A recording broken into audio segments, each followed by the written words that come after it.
आज के इस केस के बारे में लड़कों का जानना जितना ज़्यादा ज़रूरी है उतना ही लड़कियों के लिए भी है। अगर किसी लड़की के साथ कोई घटना होती है तो उसके लिए सब आवाज़ उठाते हैं। हर कोई यही चाहता है उसे इंसाफ मिले और ये अपने आप में एक अच्छी बात भी है, किसी के दर्द को समझकर उसके लिए आवाज़ का उठाना। मगर आज के केस में उल्टा ही हुआ है। इस केस में किसी लड़की के साथ नहीं बल्कि लड़के के साथ रेप हुआ है और ये इतना दर्दनाक इंसिडेंट है, इसे आपको पूरा ज़रूर सुनना चाहिए। इस केस में जो लड़कियां शामिल थीं वो कौन थीं, क्या थी, कहाँ की थी, इसके बारे में अब तक किसी को पता नहीं है। एक सवाल मैं आपसे पूछना चाहूँगा, क्या आदमियों के साथ कोई जस्टिस नहीं होता और क्या आदमियों को हमेशा सेक्स करने में मज़ा ही मिलता है?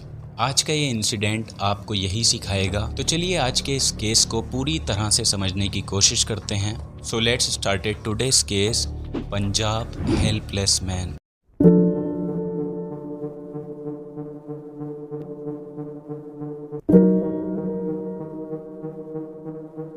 तारीख थी 5 दिसंबर 2022। एक लड़का था जिसका नाम खोला नहीं गया है और इस लड़के की उम्र लगभग 25 साल के आसपास थी। ये लड़का पंजाब के जालंधर में एक फैक्ट्री में काम किया करता था और आज फैक्ट्री में काम ज़्यादा था, इसलिए देर रात ये लड़का अपनी फैक्ट्री से अपने घर लौट रहा था। इसके पास कोई बाइक या कार नहीं थी, रोड पर ये पैदल ही चल रहा था। जैसे ही ये लड़का लेदर कॉम्प्लेक्स रोड के पास पहुंचता है तब अचानक इसके आगे वाइट कलर की कार आकर रुकती है।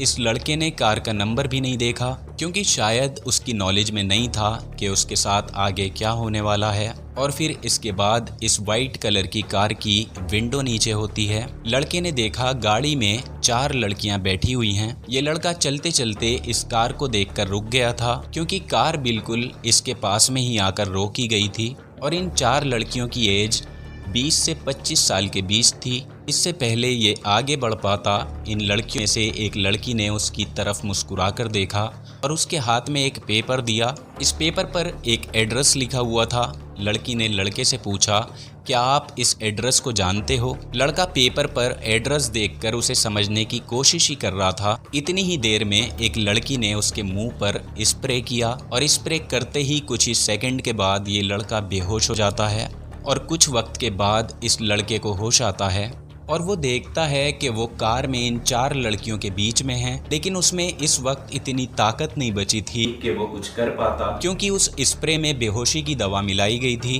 वो बोल नहीं पा रहा था लेकिन थोड़ा थोड़ा समझ रहा था कि वो इस वक्त कहाँ है और वो चुपचाप कार में ऐसे ही पड़ा हुआ था और इसके हाथ पीछे करके बांध दिए गए थे। सिर्फ वो इतना ही समझ रहा था कि उसका किडनैप हुआ है और आगे उसके साथ क्या होगा उसे कुछ अंदाज़ा नहीं था। हालांकि ये जो लड़कियां आपस में बात कर रही थीं ये टोटल इंग्लिश में बात कर रही थीं और जब इस लड़के से उन्होंने पता पूछा था तो तब वो पंजाबी में पूछा गया था। इसके बाद इन लड़कियों ने दोबारा से इस लड़के को ड्रग दिया और फिर से ये बेहोश हो जाता है और इसके बाद जब इसकी आँख खुलती है तब वो देखता है कि वो किसी फॉरेस्ट एरिया में है और जो वो लड़कियां थीं वो उसके सामने बैठकर ही ड्रिंक कर रही थीं। इन लड़कियों ने इस लड़के को भी ड्रिंक ऑफर की मगर लड़के ने पीने से इनकार कर दिया क्योंकि ये अभी भी पूरी तरह से होश में नहीं था और आगे इस लड़के के साथ बहुत बुरा काम होता है जो शायद कोई इमेजिन भी नहीं कर सकता कि लड़कियां भी किसी लड़के के साथ ऐसा कर सकती हैं। इन लड़कियों ने टर्न बाय टर्न इस लड़के का रेप किया। जब एक लड़की का मन भर जाता तो दूसरी लड़की इसके पास आ जाती और अपनी प्यास बुझाती और काफ़ी टाइम तक ये गैंग रेप चलता रहा। सुनकर ही कितना अजीब लग रहा है कि एक लड़के के साथ ऐसा काम हो रहा था। अब कई लोगों को सुनकर ऐसा लग रहा होगा कि वो तो इस चीज़ को एंजॉय कर रहा होगा, मज़े ले रहा होगा, मगर ऐसा बिल्कुल भी नहीं था क्योंकि ये जो लड़का था ये मैरिड था। उसके दिमाग में सिर्फ ये चल रहा था कि वो अपनी वाइफ के पास कैसे जाएगा और उसके साथ जो हुआ है उसे वो कैसे एक्सप्लेन करेगा और ये सब सुनकर उसकी वाइफ क्या रिएक्ट करेगी। लेकिन आगे अभी भी इसके साथ बहुत कुछ होना बाकी था। इस लड़के को इस सिचुएशन के दौरान किसी भी तरह का कोई होश नहीं था।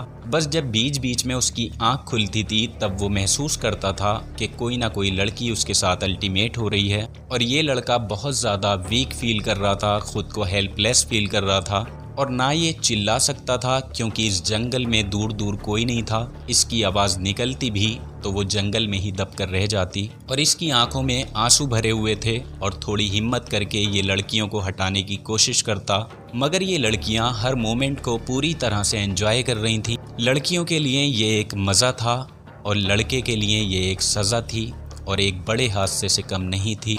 अब वो पूरी तरह से बेजान हो चुका था। अब इन लड़कियों का जब इस लड़के से पूरी तरह से मन भर जाता है, तब ये लड़कियां रात के अंधेरे में ही 3 बजे के अराउंड इस लड़के को इसी फॉरेस्ट एरिया में फेंक देती हैं और वहां से चली जाती हैं। अभी भी उसके हाथ बंधे हुए थे। अब ये लड़का किसी से मदद मांगता या किसी को कुछ बताता तो लोग उल्टा इसका ही मजाक उड़ाते, क्योंकि जो सिचुएशन उसके सामने आई थी उस सिचुएशन को सिर्फ वही महसूस कर सकता था। जैसे तैसे करके ये लड़का अपने घर तक पहुंचता है और अपनी वाइफ से जाकर ये पूरी वारदात उसे सुनाता है। बहुत हिम्मत करके ये अपनी वाइफ को सब कुछ बताता है, जो कुछ भी उसके साथ हुआ था। ये सब सुनने के बाद उसकी वाइफ पुलिस कंप्लेंट करने के लिए मना कर देती है, क्योंकि उसकी वाइफ शायद नहीं चाहती थी कि दुनिया को इस चीज़ के बारे में कुछ भी पता चले। उसकी वाइफ को ये डर था कि लोग इसे सुनने के बाद रिएक्ट क्या करेंगे और उसके हस्बैंड के बारे में क्या सोचेंगे। उसकी वाइफ सिर्फ इस बात से खुश थी कि उसका हस्बैंड घर पर जिंदा लौट कर आ गया था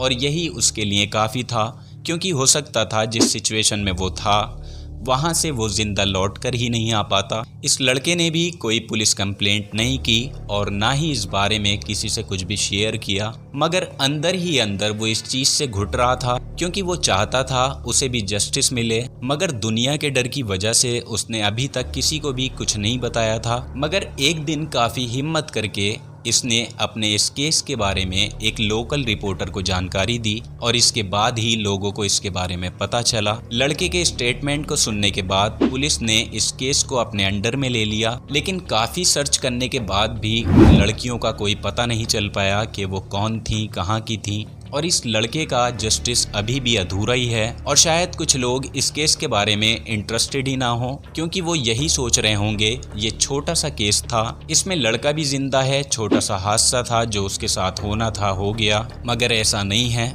जिसके ऊपर बीतती है सिर्फ वही जानता है। मगर ज़रा सोचिए, यही अगर किसी लड़की के साथ हुआ होता तब कितने लोग आवाज़ उठाते। मगर ये लड़के के साथ हुआ था तो लोगों ने इसे लड़का समझकर इग्नोर कर दिया। आप अपनी राय कमेंट बॉक्स में ज़रूर दीजिएगा, नीचे कमेंट करिएगा, बताइएगा कि इस लड़के को इंसाफ मिलना चाहिए या नहीं। तो आज के एपिसोड में इतना ही। अगर आप ट्रू क्राइम सुनना पसंद करते हैं तो आप चैनल को सब्सक्राइब ज़रूर कर लें। We meet you soon with new incident. Take care of yourself. जय हिंद।